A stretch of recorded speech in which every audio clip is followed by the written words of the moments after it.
the Observations Podcast. Hold on. I've done the wrong thing. This is the Observations Podcast. Notice how the music is supposed to get quieter when I talk, not the microphone? Anyway, welcome back to the podcast. I'm Dale Franks. Michael Wade is with us, having camera trouble. He will join us here in a little bit. We can see the screen there. He's with us. And by the way, he can talk. Hello, Michael. I can hear you. Hey, I'm here. So we are here and ready to discuss the week. I did write a couple of articles this week that maybe we want to touch on. I'm not entirely sure, but at least I have them up and ready to go.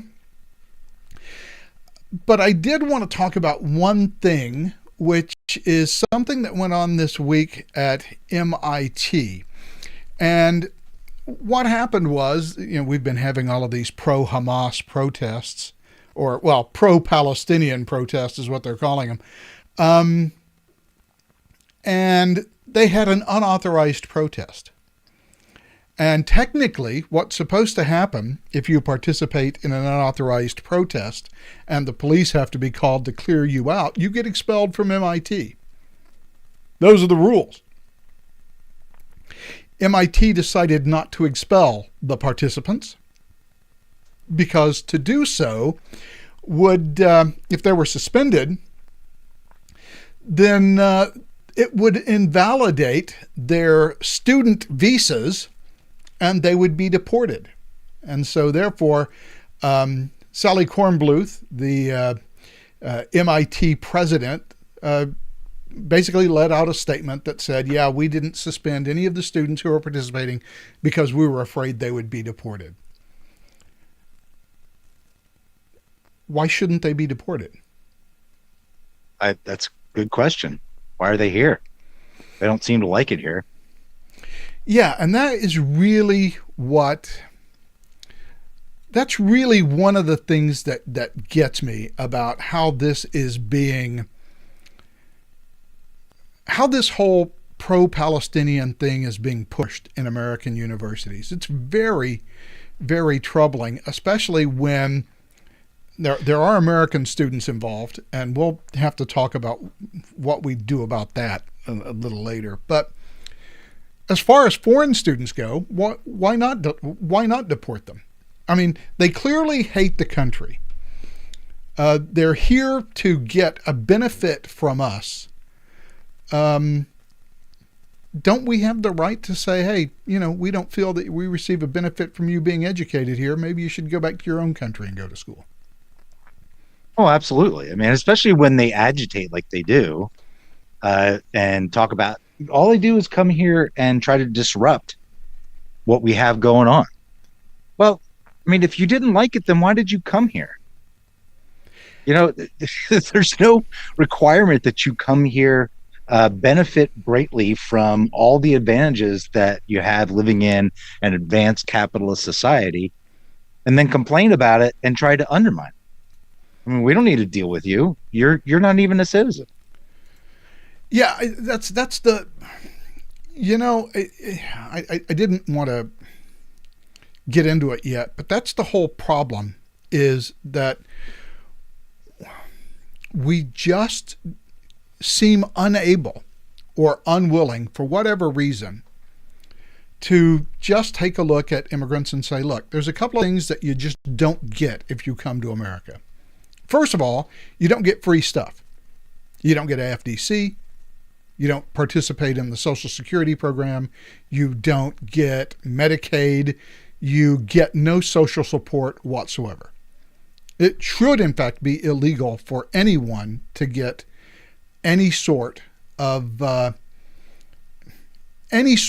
public money. It goes back to Milton Friedman, who famously said, although he was much more nuanced than we generally give it credit for, he mainly said, you can't have a welfare society and free immigration. You can have free immigration to come here for jobs, but you can't have free immigration to come here and just pick up welfare. We won't do that. we have, and by the way, it's even worse in a country like England, as we've seen. You know, as bad as it's been in the United States and places like New York and in Washington, D.C. and out here in Los Angeles, look at what's been going on in London. Where people are just, you know, and the British have a little different view of freedom of speech than we do. Since 1997 in the United States, Hamas has been a terrorist organization. The Clinton administration listed Hamas as a terrorist organization. They have been now for, 25 years at this point, 26. England, they are a proscribed terrorist organization, which means it is illegal to publicly express support for Hamas in England. But it does seem to be, over the last couple of weeks, a law that is much more honored in the breach than the observance. Oh, yeah, of course. So the whole thing is it really is the culture. We have built a culture that, at least in academia, and it is kind of filtered out everywhere else into every institution, this modern neo-Marxist oppressed paradigm. This oppressor-oppressed paradigm is, I believe, what Marxists in this country have decided to substitute for the class struggle.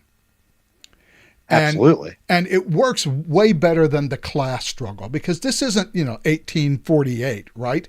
Which is when Marx published the Communist Manifesto. The situations, even in Western countries who, were formerly aristocratically based, well, I mean, that hasn't been true largely in Europe since 1918.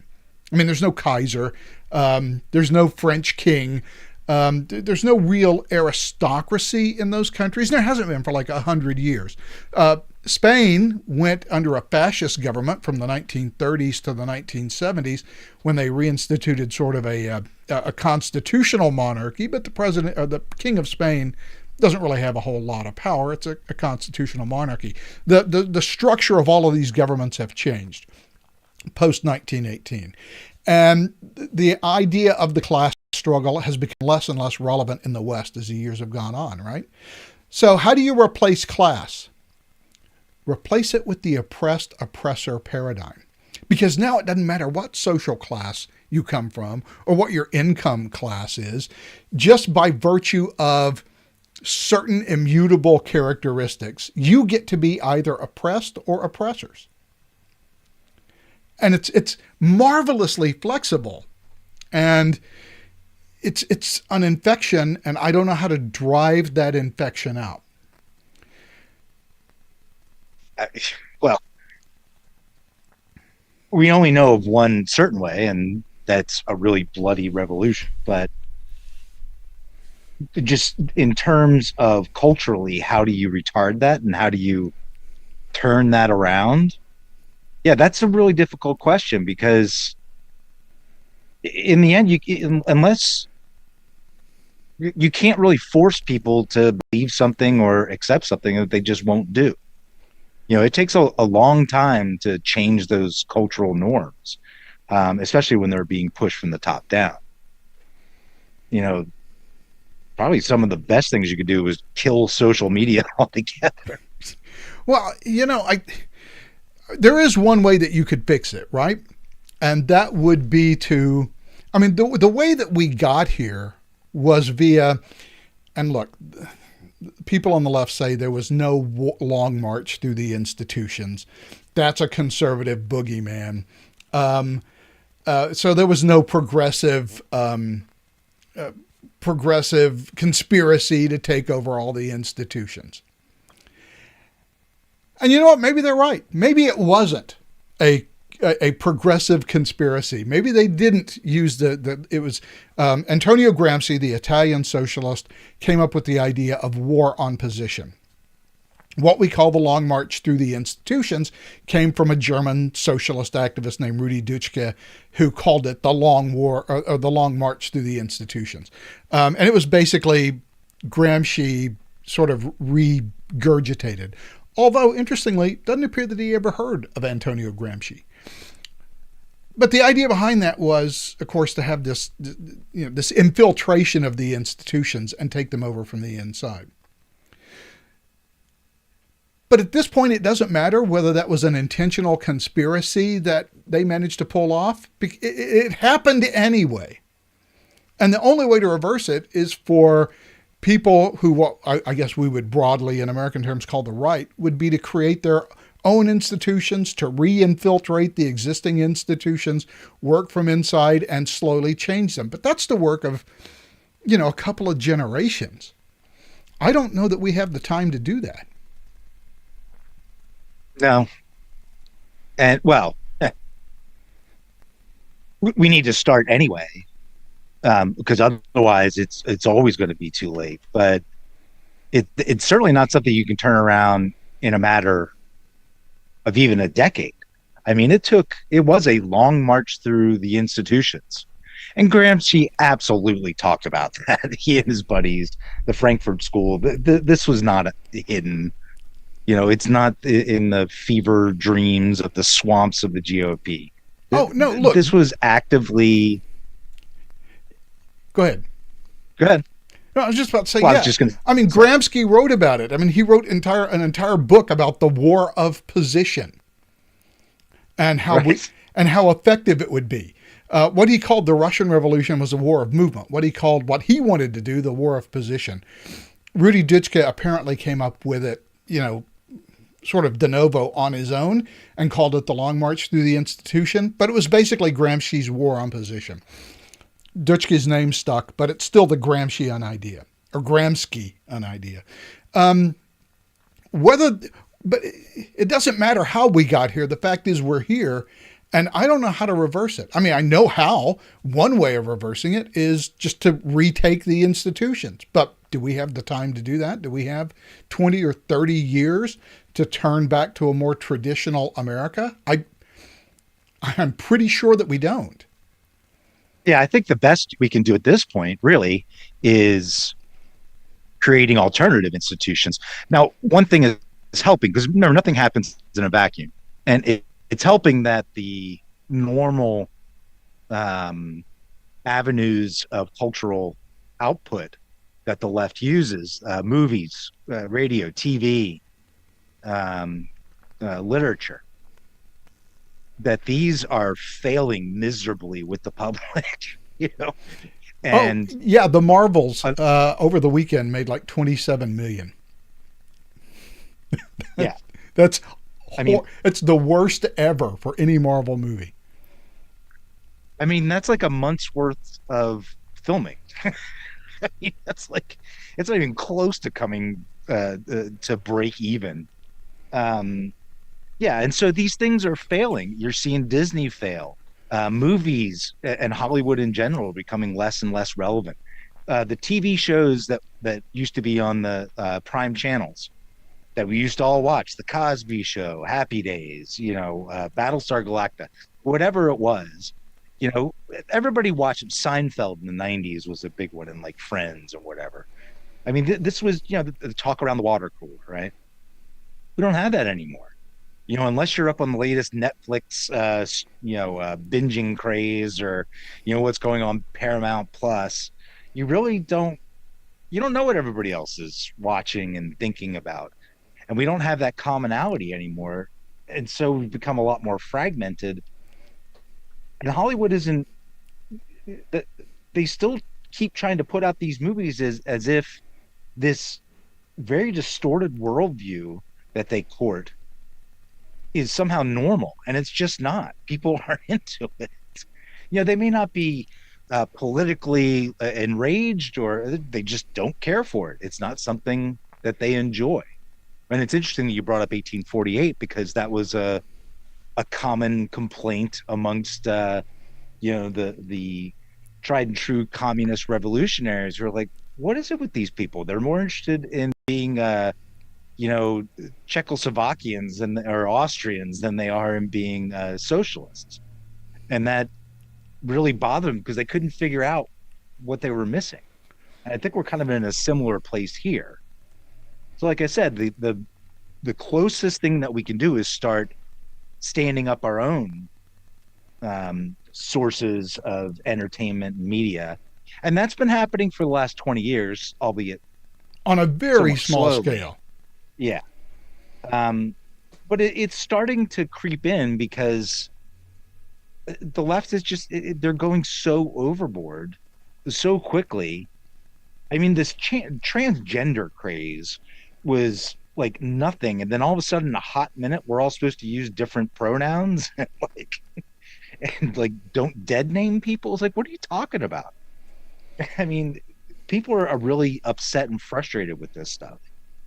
Yeah, and you look, it's indicative, especially when you get to things like the pronouns, right? It's indicative of a divorce from reality. Yeah. We have pronouns so that we can easily refer to someone in the third person without having to mention their name all the time. And so it makes life a lot easier for us without having to, remember a whole bunch of names. We can just say he, she, it, them, and that kind of covers everybody. If we're going to get into a situation where everybody gets to choose different pronouns, one of the funniest examples I heard, and I forget where it comes from, but I identify as the Great Northern Railroad. My pronouns are chug and chew. Okay, great. But now that means I have to remember an entirely different set of pronouns for each individual. That eliminates the whole purpose of pronouns. It's easier just to refer to you by name at that point and never use pronouns at all. It's just divorced from how the reality of how language works and what it's supposed to do. And right. There's a lot of that divorce from reality when you start looking into these things. And the thing that irks me more than anything else when we talk about that divorce from reality is you have biologists who are coming out now saying, well, there's no such thing as a gender binary in science. Yeah, right. Bullshit. Until approximately 5 minutes ago, that was solid state science. Like there wasn't even a question about it. The way that archaeologists have worked for many, many years now when digging up the bones of ancient civilizations and looking at skeletons is being able to say, oh, that was a female. We can tell simply because of the skeletal structure in the pelvic area. We can tell it was a female. Exactly right. And now we're seeing, and I actually saw this like 3 or 4 weeks ago, a paper that they could not find, and it was almost hilarious to read. And now that I've thought about it, I wish I could go back and find it. The links that they went through to explain that this skeleton had this sort of pelvic girdle, but we don't know whether they identified as a man or a woman. Right. I think if you're finding 1,000-year-old skeletons, there's an excellent possibility that they identified as a woman. There's even a bigger possibility that I don't care. I don't really care what the hell they identified it. It's got nothing to do with anything. Who are they? What did they do? Why should I care about them in the first place, other than the fact that their old remains may give us clues about, what they ate, how they lived, how he or she died, or it, or whatever. Their burial rituals, all that sort of stuff. But I mean, how he or she or it identified it really doesn't add to the story unless that was a major part of their story. And it's very, very doubtful that it ever was. But again, it's this divorce from reality. We can't call things what they are. Well, that's because you're working on the assumption that many on the left do not, that there is a capital T truth, a capital R reality that is immutable and does not depend on the observer. Well, many on the left don't think in those terms. Reality is whatever we say it is, whatever the most people say it is. Reality is perception. There is no capital T truth. Yeah, but there is my truth. And my truth is, as soon as I hear my truth, I just immediately drown out, and all I can catch after that is blah, blah, blah, blah, blah. It's what was it, the Peanuts TV show. Yeah. Wah, wah, wah, wah, wah, wah. That's There all was I a hear. great scene in what was that movie? Not something couples retreat with what's his face, Vince Vaughn, and the woman who was playing his wife, Romaine or whatever her name is. Rebecca Romaine. Anyways, I think is that I don't know. I don't think it was her, but whoever it is, doesn't really matter. The point is that he's swimming in these little baby lemon sharks like nip him, and it's like he's like, I'm the only one here that survived a shark attack. Oh, yeah. and he's in session with what's that guy's name? John Michael Higgins, who is awesome in all those movies. And he's just like, did I hear you just say, your reality? I know my reality. He's like, oh boy. Yeah, but it's all excited. But that's the normal lingua franca in the progressive worldview. And it's just assumed that this should be the normal way of thinking without any effort to convince anybody that this new way of, well, it's actually an old way of thinking, should be, I guess, paramount to what has been built up over literally centuries of philosophical and scientific and mathematical thought, to the idea that, well, look, yeah, I know there's the whole thing about, does perception change reality? Okay, that's a really interesting philosophical question.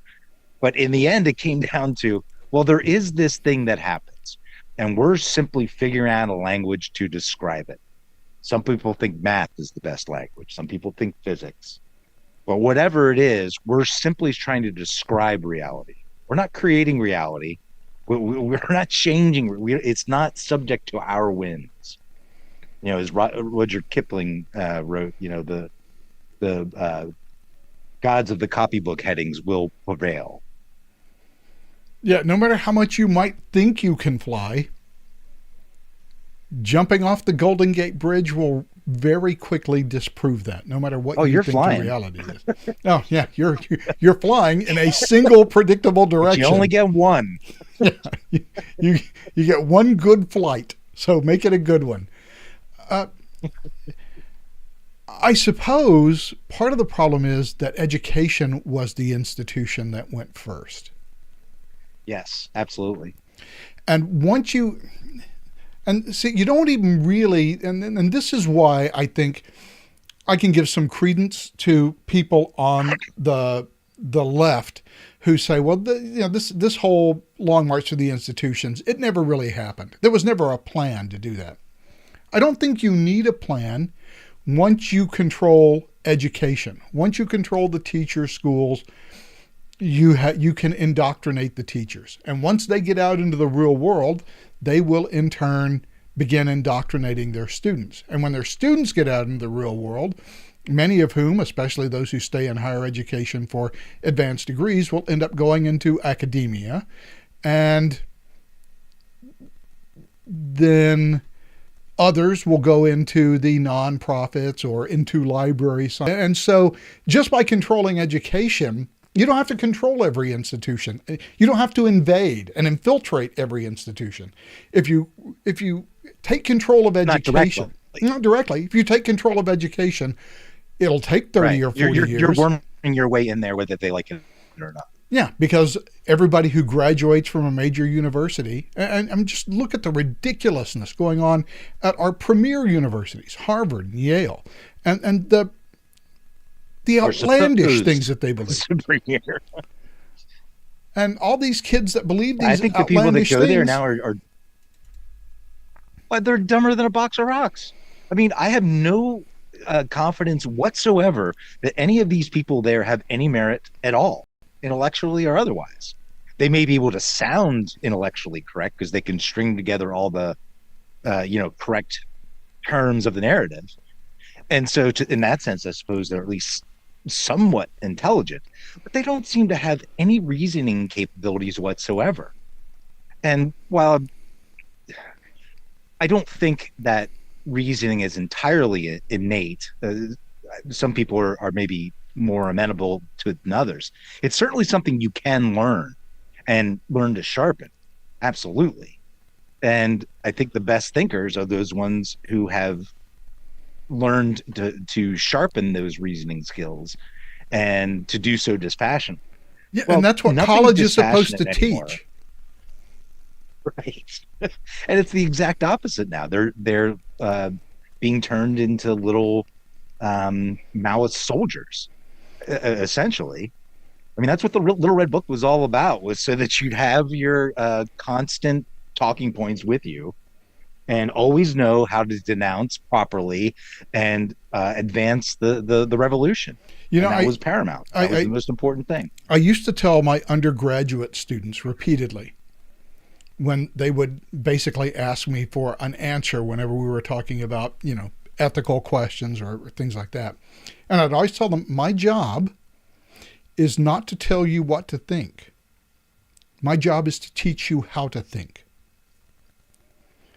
And that doesn't seem to be the prevailing ethos, certainly not in our major universities. It's now been, we're here to tell you how to think. And by the way, if you don't in law school, I was going to say, even in law school, where the Socratic method really does still, prevail. The method of asking questions to elicit ideas and answers. But even in these law schools, it's suggested pretty heavily that there's really only one right answer. And even worse, that there's only one correct framework, which can only yield a specific answer. So you start controlling people's frameworks, well, you control their reasoning. Of course you're going to get the answers you want. Yeah, right. Control the framework, you control the reasoning. And that is why this oppressor dynamic is so dangerous. Pernicious. It's very absolutely pernicious. And what it gets you into is a oppression Olympics where everybody has to find the event that gives them a spot at the starting line for oppression. Absolutely. Yeah, it's a class race based on other classifications. Now it's just a victim class, and then the different hierarchies within that. I mean, there's a totem pole in the whole victim class thing. Well, here's the thing. There's not supposed to be. Right. There isn't supposed to be. What they say nominally. What they say publicly, and by the way, let's just take a look at something here that might be interesting. This is the Smithsonian Institution's National Museum of African American History and Culture. This is their website. And they talk about whiteness and what whiteness is and how every white person has been privileged to be white. However, there is a path to salvation. White people can possess other marginalized parts of their identity. Well, I want to know about that. So right. Then we get into systems of oppression. And they're very, very sure to tell you, let's see if I can find the exact passage. Yeah, here we go. There is no hierarchy of oppressions. Oppression causes deep suffering, but trying to decide whether one oppression is worse than others is problematic. Okay, sure, that's the party line, but the reality is what you end up seeing are things like at the Black Lives Matter movement, right? When they had the marches where only black people were allowed to speak. For right. Everyone else, no, you can't talk. This is our time for listening. So when it becomes useful, a hierarchy of oppression gets implemented toot sweet. Oh, yeah. And you see this in the struggle sessions. When Brett Weinstein was eventually drummed out of Evergreen, the whole reason he caused so much consternation was because he showed up on a day that only black people were allowed to be on campus, or people of color, Yes, being people of a color. white and possibly Jewish person was, no matter how progressive, and Brett Weinstein is admittedly pretty progressive. Didn't matter. Ideology didn't matter. All that mattered was the color of your skin and your sexual orientation. Well, and probably your sexual thingies too. Those matter as well. Well, not as much as it might have in the past. Because now that's irrelevant because your gender is all, of course, a social construct. Well, So, only in the right, yeah, only when they deem it so. Like that at that, I can't remember. I think we talked about it briefly about the that women's conference or whatever it was for IT workers, and a bunch of guys showed up and said that they were non-binary and they were not well treated. There was a lot of suspicion that maybe they were trying to pull the wool over the old transgender's eyes. Um, so there are times when your bona fides of belonging to that oppressor class makes a difference. yeah, I'm listening to you. I was actually wanting to look at something in this systems of oppression thing because, we talked about my truth, and someone in chat, Jim McGinnis, quoted my lived experience. Oh yeah, that's another one.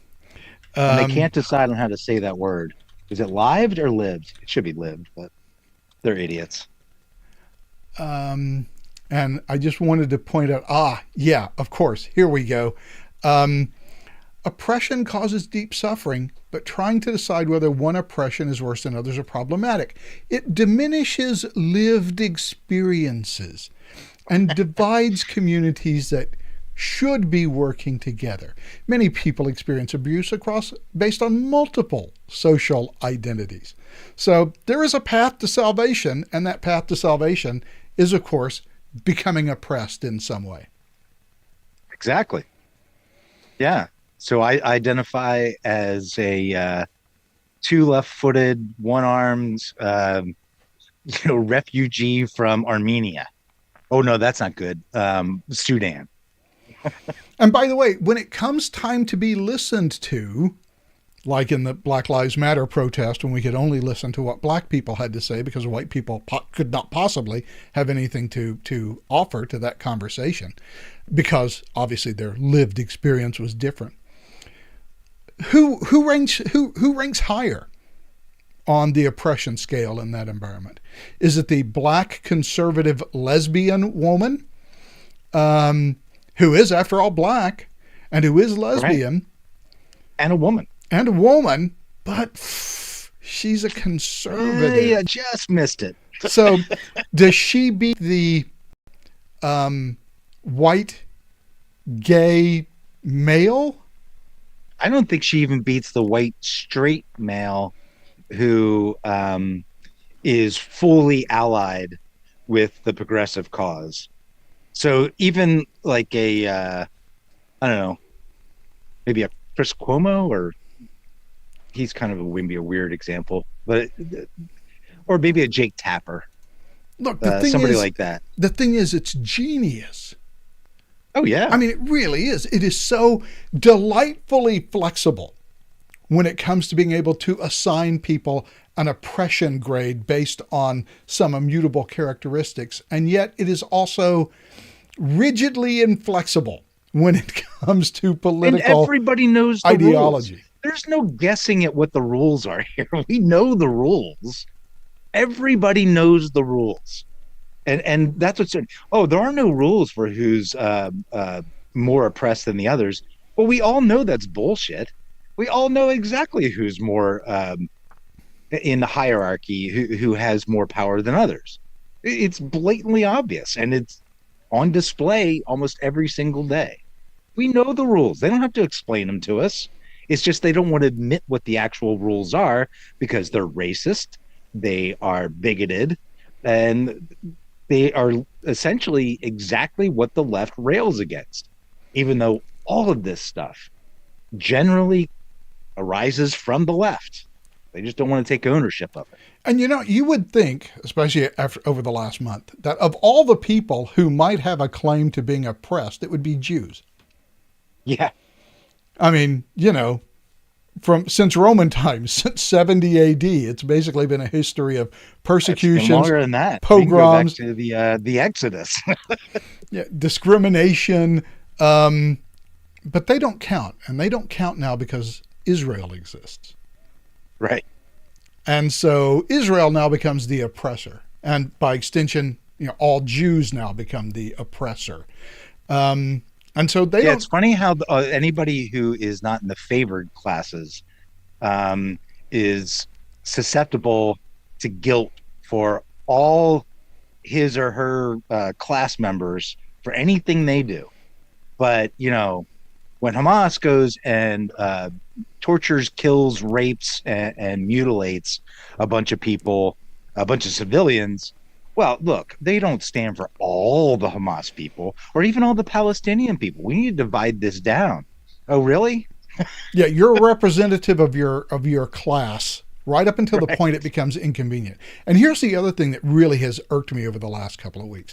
There's all this talk about, well, Israel needs to have a ceasefire. They need to ensure that their response is proportional. They need to be sure, people are upset, but it's only because of, Arabs are dying and Muslims are dying. And so they care so very much about their fellow Muslims. Really? Do they care about the half 500,000 or so of their fellow Muslims that Bashar al-Assad has killed over the past decade? Brutally murdered with sarin gas. Do they care much? Many of them children. Yeah. Do they care much about the 200,000 Muslims that have been killed in Yemen? Yeah. No, not so much, apparently. Or Somalia, or Iran in general, Afghanistan in general. No, they don't care about that. That's Muslims doing to other. When the oppressed class argues amongst themselves, that's a horrible misunderstanding. Yeah. But when somebody with power who is identified with the oppressor class steps in and says, "Hey, you can't just come into my house and rape my family, burn my babies, or else I'm going to come back after you." Oh, no, you can't come back after me unless you do it proportionally. And all I've got left is a little pea shooter. Well, too bad. Shouldn't have broke into my house. Yeah, so you get this, you don't even get ideological consistency. So again, if you're white, especially if you're a white heterosexual male, it's very difficult to get out of the oppressor class. After all, you've benefited from whiteness, and whiteness is a system of oppression. I mean, the Smithsonian Institution, funded by our tax dollars, tells us so. And by the way, you want to talk about institutional capture? We've just seen from the Smithsonian a pretty good example of that. Yes. Ideological capture. So if you're a white heterosexual male, you are just by default part of the oppressor class. And because of your identity and nothing else, actions don't matter. Yeah, exactly. Well, which your is actions, the antithesis your of actions, Western ideology. Your actions can matter as long as you abjectly to bow. a point, comrade. Yeah, as long as you abjectly bow to the ideology and you obey, right, and you abase yourself properly, you can be tolerated. If you don't, then there is no toleration for you because, hey, you're an oppressor. So, okay, now I've got, collective guilt, collective responsibility that gets imposed on me. And by the way, something else that really got me about this Smithsonian thing, which again, I'll share again. We'll Control F.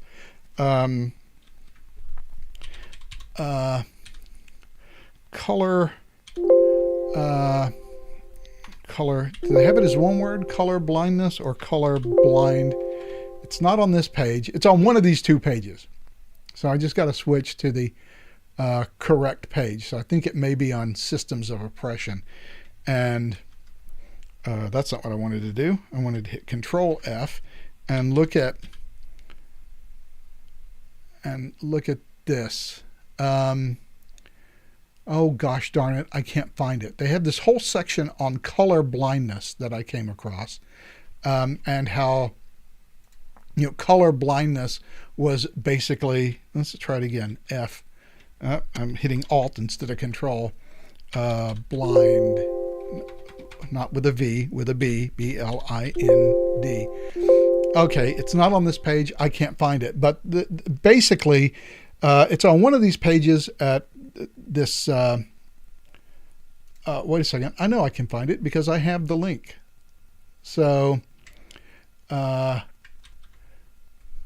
me look for something here. Here we go. It wasn't at the Smithsonian. It's at Fitchburg State University. Oh, the renowned Fitchburg State? Yeah, the renowned Fitchburg State. Why Is color? that the Fitchburg campus or the other one? I'm going to assume it's the Fitchburg campus. But why color blindness acts to perpetuate racism. So color blindness is bad, which I guess means that Dr. King's dream of his children being judged by the content of their character rather than the color of their skin was in itself racist, no doubt, because Dr. King had internalized whiteness. Well, I mean, he had adopted the Christian religion, so that was probably a bad idea. But it's funny that there is, I think, an argument to be made that color blindness has some rippling problems, potential problems. I don't think it's the cause and basis of everything. I saw a TED talk with this one guy.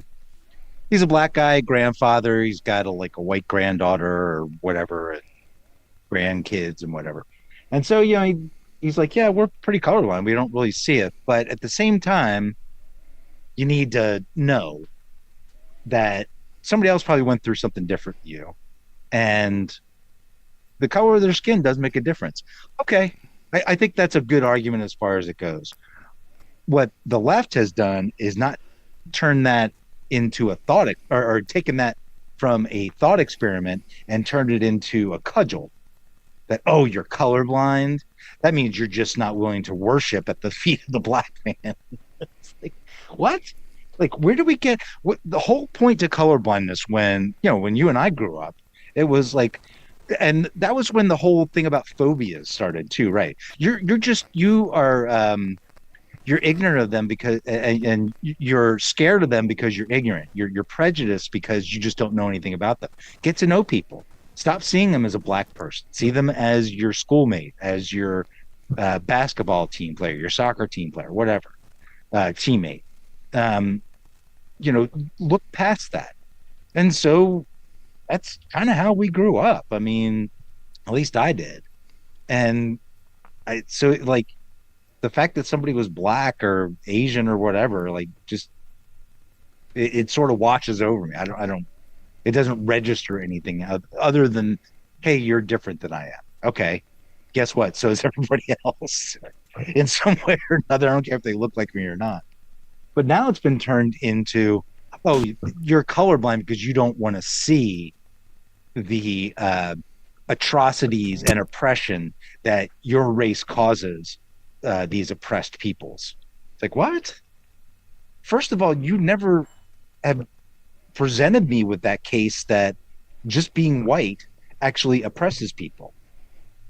And in the times you have done it, it's been presented so ipsy dixit, so speaking from up on high, that there is no questioning or delineating allowed. We just have to accept it as you said it, and that's it, based on no authority. It's like you're speaking a priori. Well, I don't know anybody that does that. I mean, God, I suppose.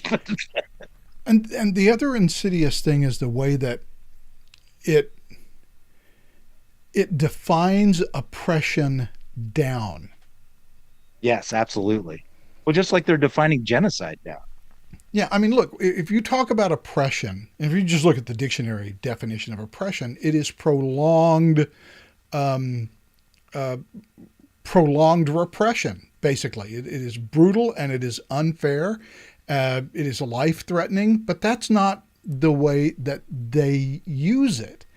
Um, what they call oppression is that people are made to feel uncomfortable. Well, Right? that's right. I mean, that's the limit. As soon as you feel uncomfortable, You're being oh, I'm being oppressed. oppressed. Come and see the violence inherent in the system. Yeah, Yeah. that's exactly right. And it's oftentimes a reaction to simply your identity. And maybe your identity is as an American. So I've got a flag on my front porch. Well, you're oppressing people. I'm oppressing people by living in America and having a American flag on my porch. Yeah, that says something very different to other people. Like, well, why is that my problem?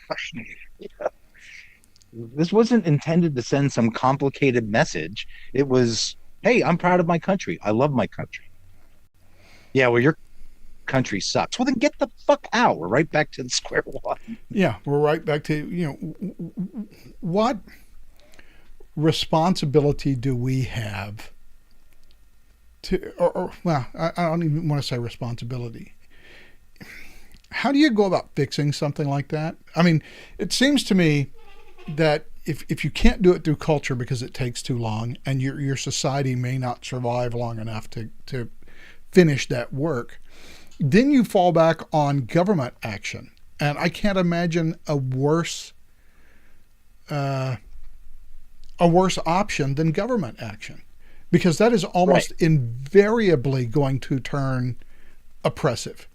I mean, there just aren't any good government actions that you can take that don't get that don't get dystopian really quick. I mean, you could technically say that communism, Marxism, whatever, that's a proscribed belief and you can't support it, I suppose, but that's just violates all of our core principles, and that I think is our problem, is trying to find a way of defending our core principles against people who want to weaponize them against us.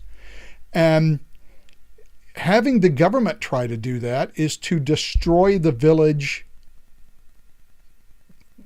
to save it. In That's order to not, save the country, right? Yeah. yeah, that's not, I mean, what you end Well, up with, it's is you can't save the village by destroying it. What you end up with a country that basically violates your core beliefs. And I honestly don't know how to square that circle. Yeah, sure, for foreigners, if you're an immigrant, we can just send you back home. We have no obligation to keep you here. We can just get rid of you. So basically, half of the people that live in Dearborn, Michigan, we could just send them back to Somalia tomorrow. Well, it'd probably take more than a day, but it could be done. it could be started tomorrow. It certainly could be started tomorrow. But what do we do with Americans? Because there's no way to do it via the government without imposing repression, and That's exactly right. they're perfectly willing to use our own principles against us, and that is the circle that is hard to square. How do you tell Americans that is unacceptable? I don't know that you can do it through government, at least not without being super repressive. The only way to get that message through them is through culture. Yeah, I mean, I'm reminded that um, no major war has been won unless everybody followed the Queens of Marksbury rules. Um, I mean, when you don't follow those rules, I mean, America is the Revolutionary War is a great example. Um, how did Bill Cosby describe it? Speaking of names who are anathema now, he said, "Look, We're the Continental Army. We're going to hide behind trees and rocks. We're going to disguise ourselves. We're going to, hop out of all these hidden places and ambush. And then the British, we're going to mark in perfectly straight lines with big red coats on. Yeah. I mean, you can't fight an enemy who doesn't agree to the rules of the fight without getting dirty yourself. There's just no way to do it. It's not possible. And there's a reason that wars were won absolutely one way or the other up until the end of World War II, because the rules for engagement were, look, we may not, shoot your parachutist out of the sky all the time. But if it comes down to it, fine, we're going to surrender, and that's it. Unconditional surrender. Boom. It's over. But it's going to take you going a pretty far mile or so to get us to that point to capitulate. Well, look, to the tune that we had to drop 2 bombs on Japan. Look, World War II is and so, I mean, we haven't done that forever. Yeah, but even in World War II, there's an interesting example to point out at World War II. Oh, by the way, as an aside, one of the best lines ever from Norm Macdonald was his thing with Jerry Seinfeld, Comedians in Cars Getting Coffee, where he said, Norm Macdonald was talking to Jerry Seinfeld, and he said, they say that the worst thing about the Bill Cosby thing was the hypocrisy. Now, I don't think that's true at all. Really? What was the worst thing? Well, I always thought the worst thing was the rape. Which, yeah, that's probably a better way to think about it. But going back to World War II, at the end of World War II, the British largely put up statues to and gave extensive honors to all of their major military leaders in World War II.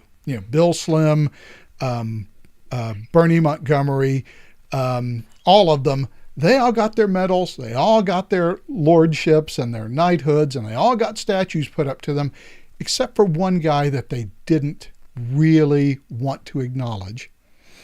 And that was the head of the RAF Bomber Command, Sir Arthur Harris. Bomber Harris did not get the same level of respect because everyone in Britain knew, and by the way, we probably, if Americans were as, I don't know, I hesitate to use the word civilized or what have you, but as conscious as the British were of the proper order of things, we probably would have tried to ignore Curtis LeMay as well after World War II, which we did not. But the idea behind was that there was some level of guilt at the fact that, even though the Germans did bomb London, and even though the Germans were horrific and brutal, maybe the firebombing of Dresden was a step too far. There was this guilt about some of the things that were done in World War II, even though I think it could be argued that they were necessary. And by the way, we're going through the same thing in this country and have been for the last 20 years in terms of whether we should have dropped the atomic bombs on Nagasaki and Hiroshima. Yeah, that's right. And it disgusts me every time that subject comes up. It's been talked about ad nauseum. Yes, we should have. Period. End of story. It's been debated. Let's not go through it again. It's the dumbest idea in the world that we would have let a war continue on just because maybe some people would die. That's the point of war. People die, things get broken. And you do it until the other side, who attacked us, by the way, says, okay, no mas. But while that is true in the international sphere, I don't know how you handle that with homegrown progressives who hate Makes it a lot harder. You can't just start bombing Chicago and New York. I mean, look, we have a very modern, technologically based society where Everything largely works, but everything is done just on time. We have this very complex system that we've created over the past 50 years that if there is a major disruption in American society, millions of people will starve to death. Well, and we've seen this. We saw it with the pandemic, with the supply line stuff. We saw it with the baby food thing, where a major manufacturer of baby food was shut down, and that caused all kinds of problems. You're absolutely right. I mean, the interconnectedness of economies prevents these sorts of, or at least ameliorates against having open armed conflict with one another. That was the whole premise of Nixon going to China. There was the whole premise, or even before that, going and opening up China, the open door policy. The idea is that, hey, if we're trading with one another, well, we've got a lot more resources to override beefs, and we can work out a deal somehow. And largely that's true. What happened was that the interconnectedness got controlled by a smaller and smaller cabal of people, and it became politicized. And the Chinese reverted back to a government run by a modern Chairman Mao, which... all the stuff that what's-his-face did back in the 80s and the early 90s was lost. Absolutely lost. Yeah, although we're still pursuing that policy, of course, because, well, it's our policy towards China. Why would we change it? Why would we change it? Never mind that conditions have changed. Payment. By the way, I'm noticing we're having streaming issues again this week. So I apologize to everybody in chat for the streaming. This is clearly a YouTube problem, not a me problem. So I'm afraid that you're going to have to deal with it. But we're down to 435 kilobits per second. And I know for a fact that I have much higher upload. So I don't know what's interfering with us. But in any event, everybody's podcasting tonight. Yeah, it must be. The problem, of course, is in the domestic sphere. We simply can't have an armed conflict. There's no way that we could have it without it being so utterly disastrous that, and when I say millions, I'm talking in terms of tens of millions of people would simply die. We wouldn't be able to maintain our systems for feeding ourselves, for providing power, or for anything else. I mean, so that sort of response is closed to us.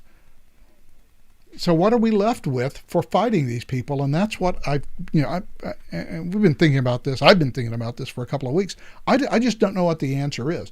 And some people on the right assume that the answer is, political in some way. Oh, that's all they've got. Yeah, and so they just assume that there is some political thing, like the Koch brothers, right? I mean, the Koch brothers have been trying to throw millions of dollars at conservative and libertarian politicians for years. That is not going to bend the arc back towards individual liberty, because politics is always a rear guard action. The only thing that will work, and it will take a while to work, it seems to me, are creating cultural institutions that can eventually replace the ones that have been infected by progressivism. That seems to me to be the only peaceful way of doing it. I mean, there are things that the government might do at the edges, right? Like having some sort of constitutional convention that radically reduces the scope and power of the federal government. I mean, that's something that could possibly be done, but it never will, because 2/3 of our spending are Medicare and Medicaid, or Social Security and Medicare and Medicaid. Yep. And other transfer payments. Yeah. Too many people depend on that. They're not going to, and anybody who even looks at Social Security cross-eyed and comes up with, well, maybe we should have some sort of means testing for Social Security. That's political death. And so eventually it's not going to be, because, I mean, people of my generation, you're an honorary member, realize that we're not going to get anything out of that. And it's just going to spend ourselves bankrupt. So stop charging our children. We'll pay whatever. And I think that attitude is pretty well represented throughout our cohort, at least those from the mid 60s through the mid 80s. Understand that, look, we're not ever getting at any of that money unless we really need it. So means test. Yeah, absolutely. I have no problems with that. We means test at the beginning, so means test at the end. Yeah, but right. You only get charged Medicare up to a certain point of your income. Fine, then that's what you get out of it. And if you go beyond a certain level, well, sorry. I mean, and sure, that sounds good. It's just a political non-starter. It has been for a long time. I'm thinking that's going to change. Look, but either way, that doesn't really answer. I don't think it's going to change. I think we're going to ride this puppy down in flames until it explodes. We're going to keep spending and keep spending and keep spending until basically the system collapses. We go into some sort of Brazilian or Argentinian type of hyperinflation, and we'll still maintain the payments of, what is it, $1,600 a month or thereabouts? Yeah, it'll be green mail. Yeah, everybody will get their $1,600 a month, with which you can go, buy a buy cookie, a pack of gum. A pack of gum. Yeah, exactly. Because it'll be worthless. And we'll just keep shoveling the money out the door at, $1,600 a month per retiree. It'll just be worthless. Basically, Social Security will cease to be anything of any use. And when it comes to retirement and Social Security and Medicare, how is the way that those programs work any different than how GM was working when it went into its last bankruptcy that we saved them from? They had more retired workers that they were paying for than they had actual workers that they had to pay a salary. And they had to go bankrupt. They had to sell off assets. I mean, that's essentially the shape that our Social Security, our retirement system, funded by the federal government, that's the shape it's in. And it's been known for literally decades that it eventually would come to this. It had to. I mean, the baby boomers outnumber the children they produced and their grandchildren. Well, in chat, someone said, some Mormon families I know keep a full year's worth of stable food in their cellar. Perhaps more of us need to do that too. Not a bad idea. Amen. Amen. Because what we're heading for is nowhere good. And if you want to spend $5,000 on a can of green beans, we're doing everything we can to get us to that point. Yeah, absolutely. And by the way, we've seen this happen in our own hemisphere repeatedly over the past with century the Weimar Republic in Central and South America. But we don't even have to go back to 1920. That's true. We can go back to, I don't know, the 1970s, Venezuela. The 1980s, the 1990s. Yeah. We have, in the Western Hemisphere alone, we've seen what happens when governments just... Zimbabwe went through this almost exact thing. I mean, Argentina has to issue a new currency every 20 years, for goodness sakes. Because the old currency is worthless. Oh, and what's the common denominator with all these places? Oh, that's right. To the extent they didn't describe themselves as socialists, they at least were honest enough to call themselves welfare capitalists. Yeah, and it's the welfare. In the case the of issue. Now, look. In the case of Argentina, basically fascists, which basically comes out to another collectivist ideology. All collectivist ideologies lead to disaster. Absolutely. And they all spring from the same well source. The idea that the Judeo-Christian Western culture concept of an individual as an inviolate political entity is suspect and should be destroyed. That everything should be for the quote unquote common good. Except who gets to decide the common good is never really Oh no, it's really discussed terribly well. yeah, it's not discussed because we already know the answer is going to be the government. The government gets to Right. decide what the common good is, and the government gets to decide what gets spent on it. Yeah, exactly. Well, it was like you were saying, and the phrase that came to mind to me when you were talking about how we have what other choice do we have but to look to the government?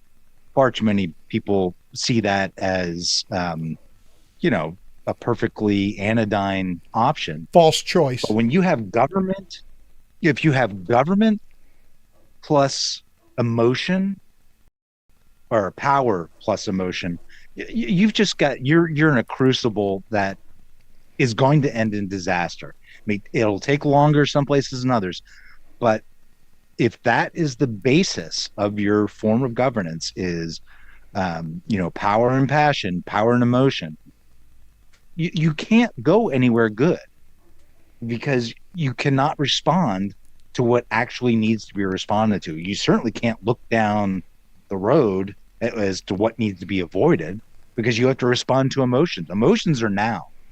Emotions aren't in the future. Emotions are what we're feeling now. And you can't govern based on what's going on right now. And you have yet, to govern on what and is going to come. Yeah, and yet we are. I mean, we talked about this, I guess, a week or two ago, how Toyota just came out and said, these electric vehicle mandates are stupid. We can make 15 hybrid vehicles for using the same amount of material it takes to build one electric vehicle. So if you want to solve the problem, Yep. hybrid is pretty much, with our current technology, hybrid is the solution. Electric vehicles are not. They're going to be And way they're a too great solution, actually. yeah, electric vehicles are going to be way too expensive, way too heavy, with nickel cadmium batteries anyway, not nickel cadmium, lithium ion batteries, way too prone to exploding at unpredictable times. There are better answers currently available that get us. This is where the perfect becomes the enemy of the good. Perfect Right. is believed to be electric vehicles. Never mind that we don't have the electric generation capacity for 330 million Americans to recharge their electric vehicles because it's impossible to build a power plant in this country.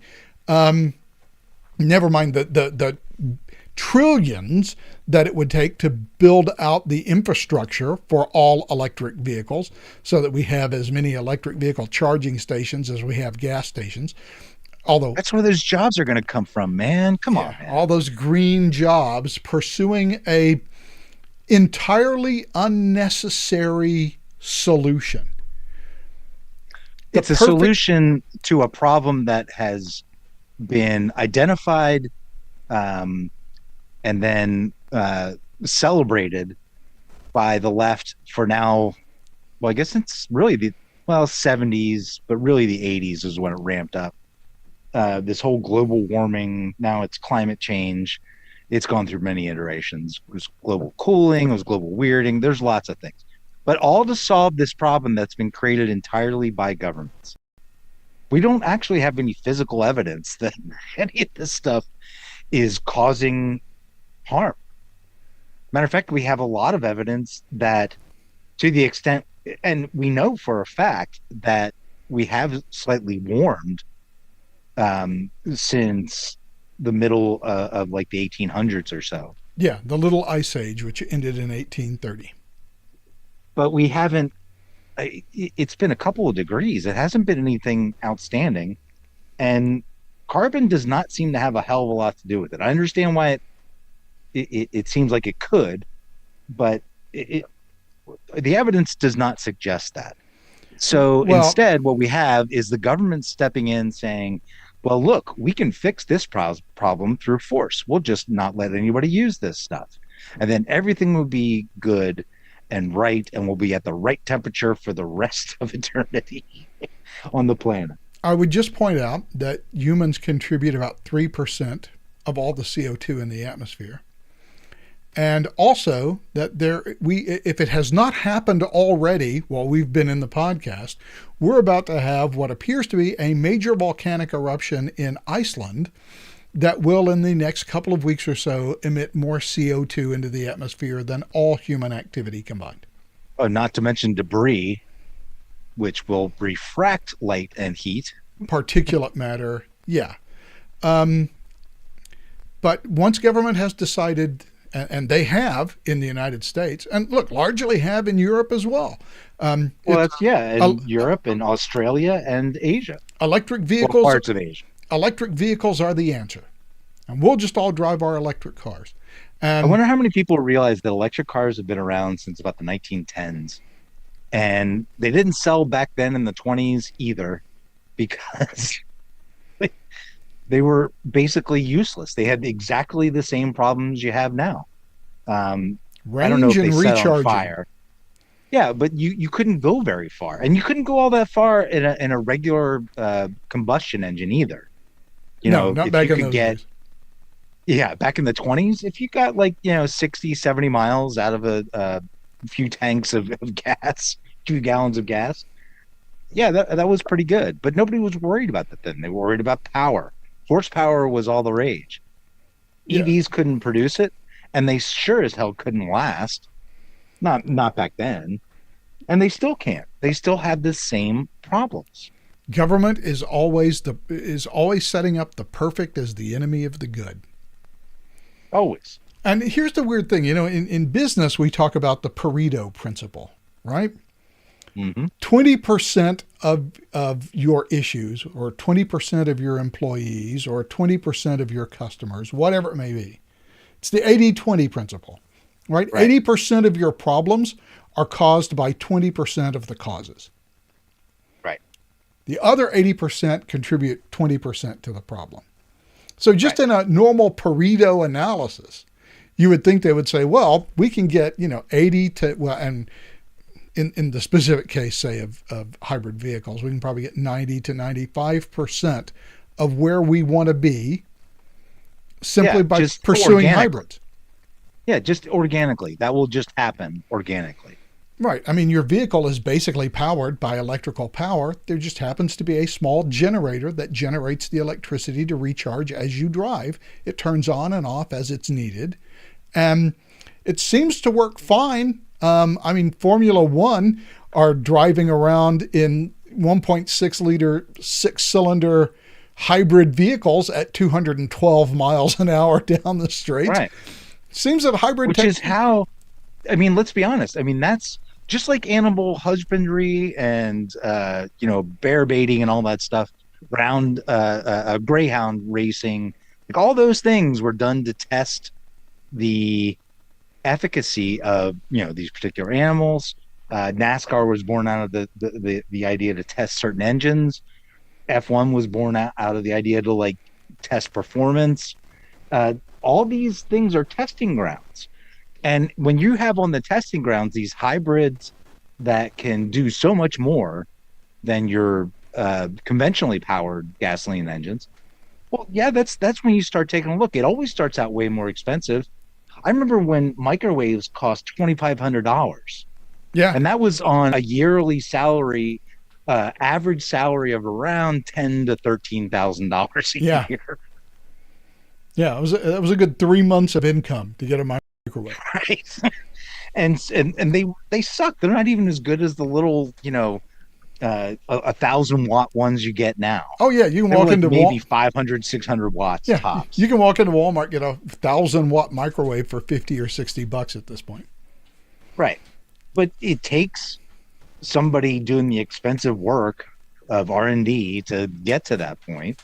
And that's where rich people actually do us a service, because they're happy to try out these stupid things. Yeah, risk their lives and whatever else. NASA, along with a couple of companies that they're working with, appear to believe that they've come up with a solid state battery that can be recharged to 80% in about 5 to 10 minutes, that has better energy density than lithium ions, that don't explode, because they're, solid state. And that may be the answer to the vehicle side of the problem, getting away from the huge, heavy lithium-ion batteries.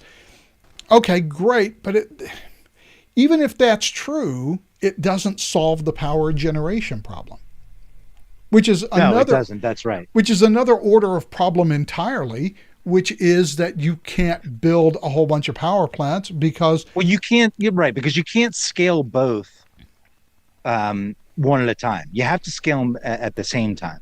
And if you don't scale up the energy production, then your energy capture system is kind of worthless.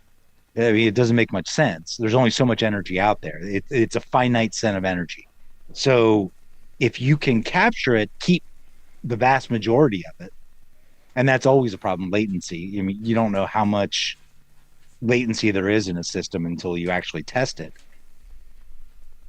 By having batteries that are not only cheaper but lighter, you're a long way towards helping improve that problem of storage, but you're nowhere close to solving the problem of generation, of production. Yeah, I mean, you actually need energy to be produced in order to put into those things, and unfortunately, the only way we know how to do that, well, that's okay, is through these intermittent systems of green energy. The proven sources of petroleum energy, proven source of nuclear energy, but nuclear energy is verboten everywhere but France, apparently. And by the way, petroleum will eventually be verboten as well. I guess, according to a lot of plans, yeah. I guess all we can hope is that eventually reality will intrude to say, yeah, this plan is not workable. It's not. It can't happen. And well, I think it's starting to. I mean, you recall that there were those ethanol rules that the EPA promulgated about how much your gasoline had to be mixed with ethanol. Yeah, which, by the way, destroys your engine. It kills your gaskets. It screws up all your anything that's rubber within your, and there's a lot of things that are rubber within your engine. It does do that, but they were expecting the industry to simply follow course and say, oh, we need to get it up to this point. Okay, well, then we'll be able to do it. We'll just figure it out. We didn't have any incentive before because, oh shit, that would have meant like more money in the market. But now the government's forcing us to do it. Oh, wait a minute. No, we don't have the capability of producing that particular blend that you're demanding we do. So we need a reprieve. So as far as I know, that's still on hiatus, simply because it was a goal that was set by the government, couldn't be reached. And Lord help me, it just reminds me of how the Soviet Union dealt with things in their 5-year plans. Well, I don't care how much bread you think you can produce. This is how much you have to produce. This is the quota, and you'll produce it or you'll end up in Siberia, comrade. So, I mean, and so get a lot of straw stuffed in that bread, but yeah. And so, what you end up with in a system like that, and we saw it in the Soviet Union, which is if my factory's quota is 500,000 pairs of shoes, then the easiest way to meet that quota and to conserve materials is just to produce 500,000 pairs of size 5. Exactly. And I don't have to change any machines. I don't have to do anything. Yeah, I don't have to change any jigs or dies or cutters. I just come out with 500,000 size 5s. And if you're not size 5, well, I guess you'll do without shoes. But we met our quota. And government interference almost always ends up that way. There's this fantasy that these people in government are so smart and so competent. Yep. And by the way, it goes back hundreds or and decades. So unbiased. It goes back 100 years. It goes all the way back to to the progressive movement of the late 19th and early 20th century, where That's right. you ended up with Woodrow Wilson, who thought, if only I had dictatorial power and I could Right. If have, only we were on footing all the time. and I could, and all the smart people would work for government, and smart people would figure all this out, and we could have our 5-year plans, and everything would work. And it just completely ignores the fact that you don't have enough information, and you can't possibly have enough information to make a centralized system like that work. And increasingly, Yeah, that was one of the major themes of Road to Serfdom. yeah, and we are increasingly trusting the government with this sort of childlike naivete that, oh, well, the government can fix all this. No, the government is almost always the problem. There are certain things Yep. that the government does and does relatively well. If you need foreigners killed, government is your go-to agency for killing foreigners. Anything that you need to do inside the national economy, government cannot possibly The best know you can do enough is to fix that out. they can pass laws and enforce some of them, and that's the best they can do. Yeah, and of course, whenever they do pass those laws, they will almost always pass the wrong laws or have them Right. implemented in the wrong way. Right. I don't know. We got a long way to go before we crawl out of this hole that we've gotten ourselves into.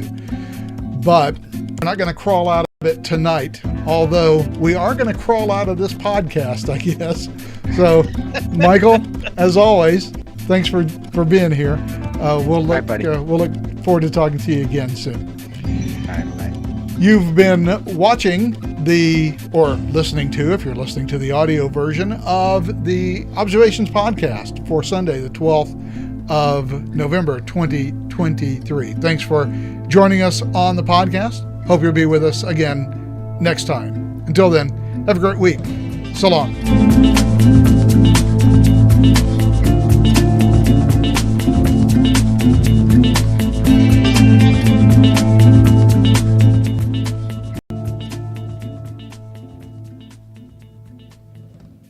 I don't have a mute my.